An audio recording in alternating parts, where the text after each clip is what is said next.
지난 시간에 우리가 일상무상본 했었습니다. 그때 소승사과에 대해서 얘기했어요. 소승사과는 우리가 이제 수행하는 과정에서 윤회계를 벗어나는, 업보를 벗어나는 그런 과정을 그린 그 성취하는 경계를 나타낸 것인데, 오늘은 마지막에 이제 완전히 모든 번뇌를 끄는 그 아라한의 경계에 대해서 얘기합니다. 금강경에서 보면 아라한의 경계는 무쟁삼매다. 다툼이 없는 삼매. 남하고 대적함이 없는 삼매. 보통 흔히 인자무적이라 그러죠. 어진 사람은 적이 없다 이래 하는데, 우리가 불교 수행을 해서 깨달음의 최고의 경계는 어떤 경계냐면 절대적인 경계예요. 나와 남이 둘이 아닌 불이의 경계입니다. 그래서 우리가 티베트 불교 이런 단가들 보면은 밑에 사람을 이렇게 눕혀놓고 그 사람의 가슴에다가 칼을 확 꽂아놓는 그런 굉장히 보기에 잔인한 그런 모습을 많이 보는데, 그 잔인한 모습이 가슴 차크라, 우리 몸에 7개의 차크라가 있어요. 7개가 차크라가 있는데, 이 사스라 차크라, 이 정수리 차크라가 열리면 지혜가 열리는 거예요. 지혜가 열리고 이 목 차크라가 열리면 구업이 소멸되면서 설통이 열립니다.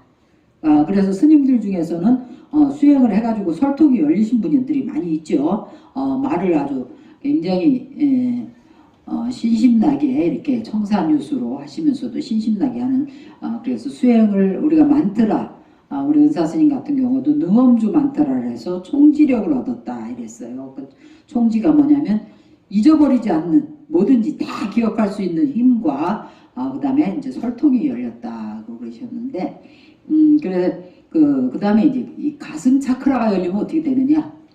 나와 남이 없는 경계, 그 불교의 최고의 경계인 둘이 아닌 경계, 불이라 그래. 아니 불자, 둘이자, 불이의 경계에 도달하는 거예요. 그래서 가슴 차크라가 확 열려야 되는데, 우리는 누가 좀 나를 기분 나쁘게 하면 해도 어디가 먼저 맥힙니까? 가슴이 확 맥히죠. 확 맥혀갖고 화병 났다 그러면서 가슴을 막 치는 거야. 가슴을 왜 막 칠까? 가슴이 뚫리고 싶어가지고 답답해가지고. 이게 나와 남을 구분했을 때, 그때 가슴이 맥히는 거라. 그래서 그 가슴에다가 칼을 확 꽂으면 가슴 차크라가 열리는 거예요. 그래서 티베트 불교 수행을 할 때 이제 꿈에 사람을 죽이는 꿈을 꿨다. 아이고 나는 또 꿈에 사람을 죽였다고 막 끌탁을 하는데, 그거는 뭘 죽이는 거예요? 아상을 죽이는 거예요. 나 자신을 죽이는 거라. 그래서 나라는 생각이 있기 때문에 남이라는 생각도 있잖아요. 그래서 나와 남이 둘이 아닌 경계에 들었을 때 우리가 최고의 깨달음을 얻는 것이다. 그래서 아라한의 경계가 되면 무쟁삼매를 얻는 것이다 그랬어요. 그래 175페이지 일체 번뇌가 끊어진 자, 수보리야 그대는 어떻게 생각하느냐? 아라한이 나는 아라한도를 얻었다고 생각하느냐 하겠느냐? 수보리가 대답하였습니다. 아닙니다 세존이시여. 왜냐하면 실로 법이 있음이 없음을 일러서 이름이 아라한이라 하기 때문입니다. 세존이시여. 만일 아라한이 내가 아라한도를 얻었다고 생각한다면 아상인상 중생상 수자상에 집착한 것입니다. 우리가 수행을 한다 하는 사람들이 대부분 나는 어떠한 경계를 얻었다, 나는 깨달음을 얻었다, 이런 생각을 하는 사람들이 많아요. 그럼 그 사람은 깨달음을 얻은 걸까 아닌 걸까? 내가 깨달음을 얻었다라고 얘기할 때 거기 나는 이라는 게 들어가기 때문에 나와 너가 갈라지는 겁니다. 그 다음에 깨달음을 얻었다고 생각하면 깨달음을 안 얻은 사람이 있잖아요. 그러면 그건 이미 불의의 경계가 아니다 이 말이라.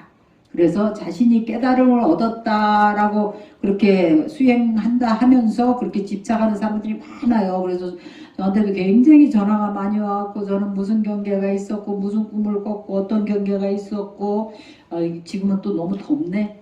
네, 저거 좀 꺼주세요. 그래서 어떤 경계가 있었고, 이것도 좀 저쪽으로 앞을 보게 좀 해주세요.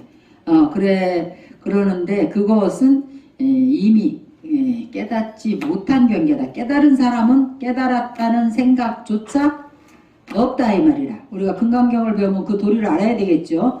중생과 내가 둘이 아니고 내가 제도한 중생도 없다라는 그래서 응무소주이심이다. 머무는 바 없이 그런 마음을 내야 된다. 이런 경계를 금강경을 배우면 우리가 설사 그러한 깨달음의 경계 완전히 이루지는 못했더라도 알고는 있어야 된다. 그러나 아라하는 그런 모든 번뇌와 집착이 사라진 최고의 단계를 성취한 경지입니다.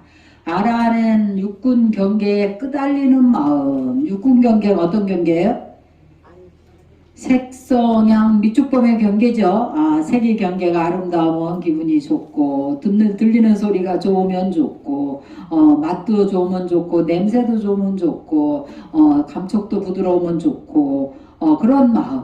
그런데 끄달리지 않는 마음. 그래서 이게 제가 이제 선지식들을 많이 모시다 보니까 선지식들은 보면은 표정이 별로 없으시더라고. 마음에 동요가 없는 걸 확실히 느꼈어요. 제가 이제 어른 스님들 많이 모셔보니까 그분들은 별로 마음에 동요가 없어요. 우리는 왜 막 사춘기 때는 더 동요가 많고, 지금도 뭐 좀 동요가 없는 건 아니야. 좋은 건 좋고, 나쁜 건 나쁘고, 뭐, 기분 좋으면 좋아 죽겠고, 막 이러는데, 어른들 보면은 특히 이제, 성취하신 성취자분들 보면은 별로 표정이 없다. 그래서 수행은, 도는 어디에 있다? 희노애락 이전에 도가 있다. 내가 기쁘고 슬프고 즐겁고 괴롭고 한 그 이전에 도가 있는 것은 그 마음이 한 생각이 일어나기 이전에 도가 있는 것이다. 그래서 색에 대한 집착, 무색에 대한 집착, 아망과 자만심, 들뜨고 흥분하는 마음, 불안하고 걱정하는 마음 그 모두를 남김없이 여의었으므로 어떤 경계에 부딪혀도 번뇌가 일어나지 않습니다. 번뇌가 안 일어나면 어떡할까? 담담하다 이 말이죠. 군자지교는 담요수라 그랬어요. 군자들의 왕래는 담담하기가 물과 같다. 담담해야 돼, 물과 같이. 그래서 수행자의 경계가 높아질수록 담담한 것이다 이 말. 그래서 일체 번뇌가 끊어진 자리, 완전히 고요하고 적정한 상태에 있습니다. 이런 아라의 경지에 이르면 어떤 것을 공양받아도 업의 흔적으로 남아있지 않아서 마땅히 공양을 받을 만한 자격이 있다 해서 응공이 되는 거다. 우리 스님들이 공양을 받았을 때도 응공이 될 만하게 수행을 잘 해야 되겠죠. 신도들이 막 공양을 하면 갑자기 부끄러운 생각이 확 들어와. 내가 이 공양을 받아 마땅한가? 나는 이 공양을 받을 만큼 정진을 하고 있는가라는 자신을 돌아보게 되죠. 또는 응당히 진리를 행하는 사람은 응진이라고 불립니다. 그래서 아라한을 응진이라고 한다 이 말이에요.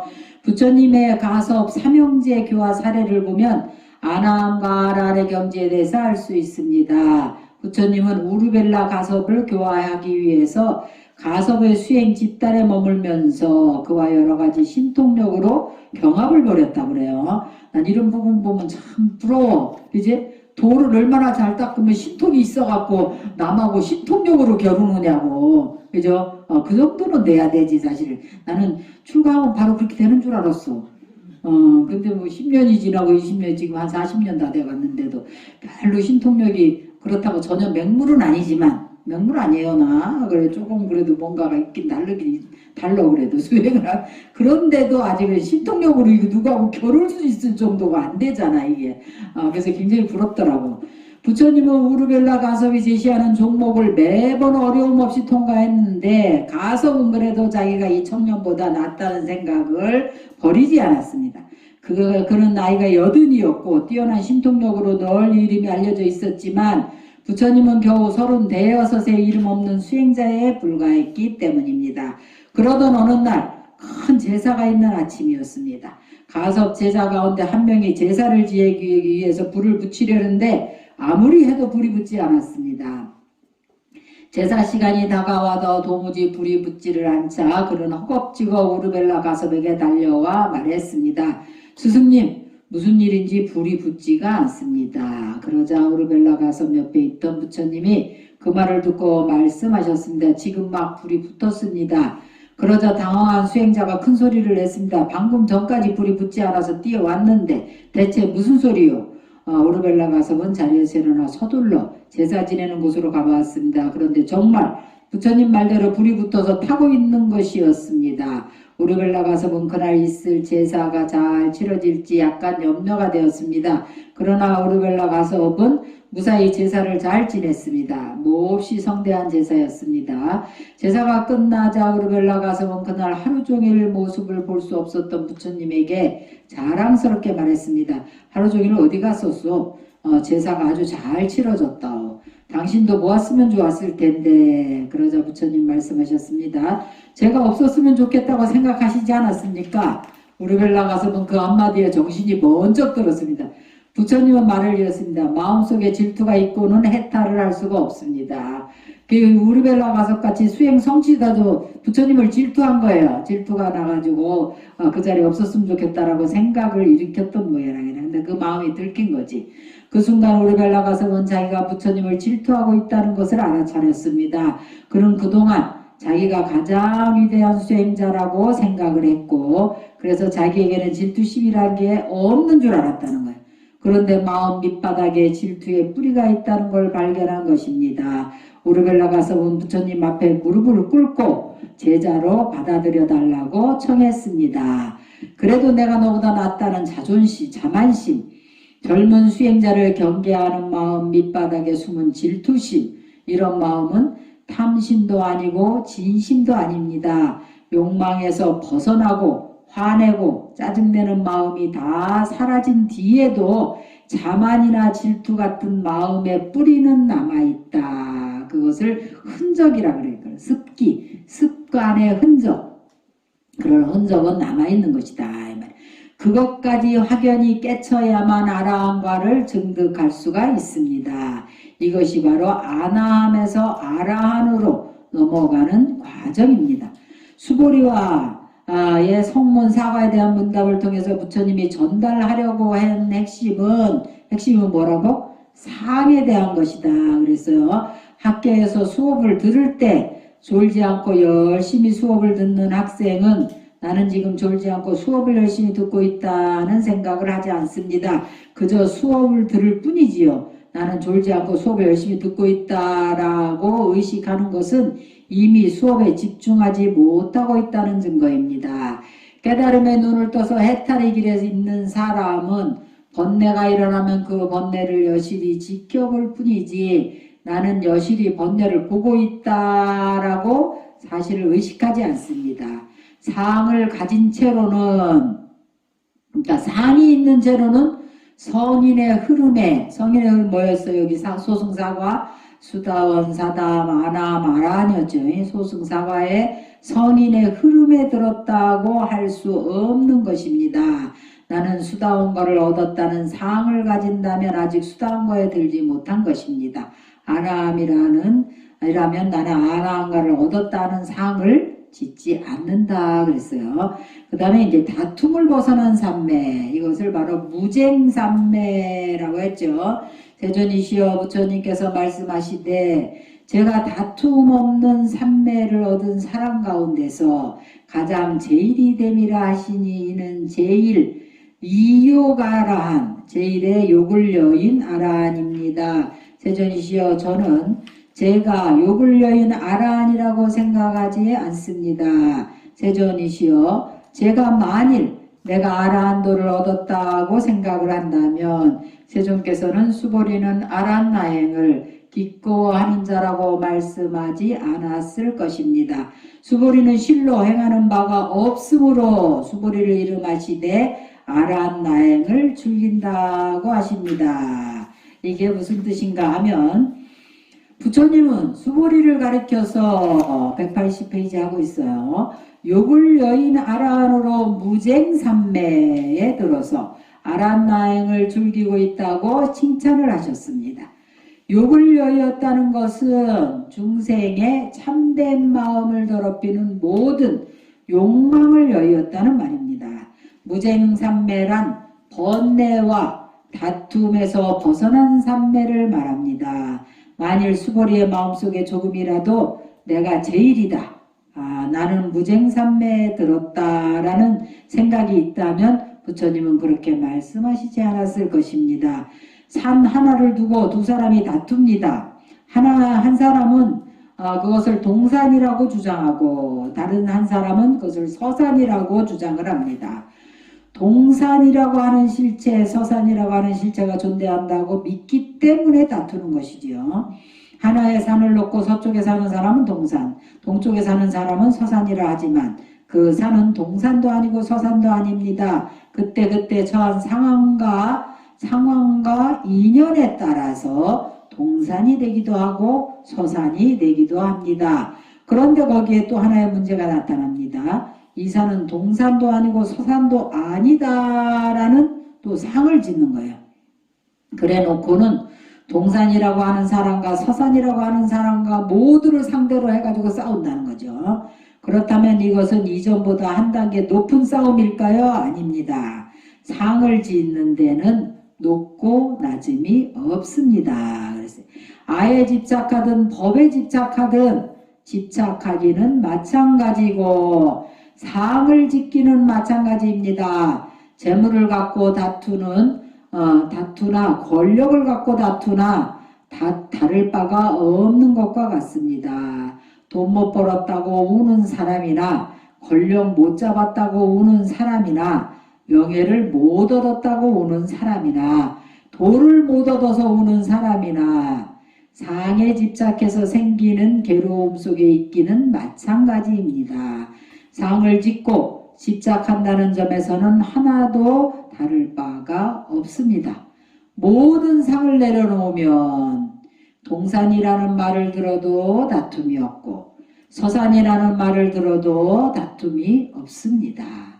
동산이라는 말을 들으면 그가 서쪽에 사는 사람임을 알아차리고, 그래서 부처님은 뭐예요? 깨달음을 성취하면 일체종지다. 모든 것이 이해가 되는 거예요. 그죠? 그 중생들의 업도 다 이해가 되고, 그래서 서산이라는 말을 들으면 그가 동쪽에 사는 사람임을 알아차리니 다툴 일이 없습니다. 성인의 경지에 이른 사람은 스스로 자기가 깨쳤다는 생각을 하지 않습니다. 주변 사람들은 그를 깨달은 이라고 부르고 남을 돕는 선행자라고 말하지만 깨달은 사람은 나는 깨달았다는 상을 짓지 않으며 내가 남을 돕고 있다라는 생각도 하지 않습니다. 이를 법성계에서는 법성원룡 무의상, 여기서 이제 무의상이죠. 둘이 아닌 두 가지 상이 없는 경계다. 법성은 원룡에서 두 가지 상이 없는 경계다 라고 표현했습니다. 법의 근본은 둥글고 두루해서 그랬어요.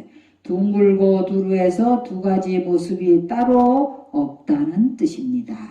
하나의 상을 지으면 저절로 두 개의 상이 됩니다. 깨끗하다는 상을 지으면 바로 그 옆에 더럽다는 그런 상이 생기고, 선하다는 상을 세우면 그 옆에 저절로 악하다는 상이 생깁니다. 그래서 두 개의 상이 생긴다는 것은 만 개의 상이 생긴다는 의미입니다.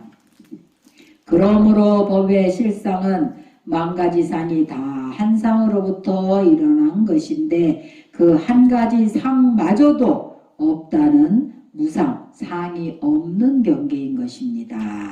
흔히 불법의 이치는 청정하다라고 말할 때 그 청정함은 더럽다는 말과는 반대되는 개념이 아닙니다. 번뇌와 분별심이 사라진 마음자리, 그 자리가 바로 청정하다는 이름으로 청정심이라는 이름으로 불릴 뿐입니다. 지고한 행복이라는 말도 행과 불행의 상대적 개념의 행복이 아니라 행과 불행을 떠난 경지, 어떤 상황에서도 괴로움으로 변하지 않는 기쁨을 뜻합니다. 경계에 끄달리지 않는 경지, 아무런 다툼이 없는 경지를 이룹니다. 그러한 경지를 모든 괴로움이 사라졌다는 뜻의 열반, 모든 속박에서 벗어난 뜻의 해탈이라고 합니다. 그래서 우리가 일상무상부를 배우면서 우리가 수행을 성취하기를 구경의 깨달음을 성취하기를 바라는 수행자로서 우리도 무쟁삼매를 실천할 수 있도록 산이 없는 경계를 실천할 수 있도록 노력을 해야 되겠죠. 근데 노력이 사실 그렇게 쉽게 되는 건 아니에요. 그래서 여러분들이 금강경을 독송을 하다 보면 법의 가피가 있어요. 금강경은 대승경전에 법의 가피가 있기 때문에 그 법의 가피로 인해서 여러분들의 업장이 녹으면 지혜가 열려서 지혜로운 사람은 어리석은 사람과 다툴까 안 다툴까? 다투지 않습니다. 그래서 여러분들이 지혜가 저절로 나게 되면 집에 가서 남편과 다툴까 안 다툴까? 근데 왼수가 아니고 한솥밥에 밥을 안 먹는다고 그 왼수만 만나면 왜 그렇게 화가 나는지, 그제? 그런데 여러분들이 금강경을 공부를 하면 법의 가피를 입어야 돼요. 입어서 그 성나는 마음, 그 짜증나는 마음을 어떻게 할 수 있어야 된다? 알아차릴 수 있어야 돼요. 바라볼 수 있어야 됩니다. 바라보고 그것을 너는 내가 아니다 라고 알아차려야 돼. 알아차려서 나와 그 가족을 구분시키지 말고 가족의 행복이 나의 행복이다. 당신이 나한테 그렇게 나를 쓰레기통을 만들어 갖고 당신의 스트레스를 내 쓰레기통에 다 갖다 버림으로써 당신이 행복하다면 you happy, I am also. 그래갖고 당신의 행복이 나의 행복입니다 하고 받아줄 수 있는, 우리가 금강경에서 뭘 배웠어요? 인욕선인 배웠죠. 인욕선인. 가리왕이 몸을 다 그야말로 토막토막 잘라도 화를 안 낸다고 참는다는 생각도 없었다고 부처님이 그랬는데, 하물며 우리가 가족의 행복이, 사실 가족이 다 연결되어 있습니다. 그래서 가족의 행복이 나의 행복인데 그런 마음으로 좀 금강경을 배우고 달라진 그런 모습을 보여야 되겠어요.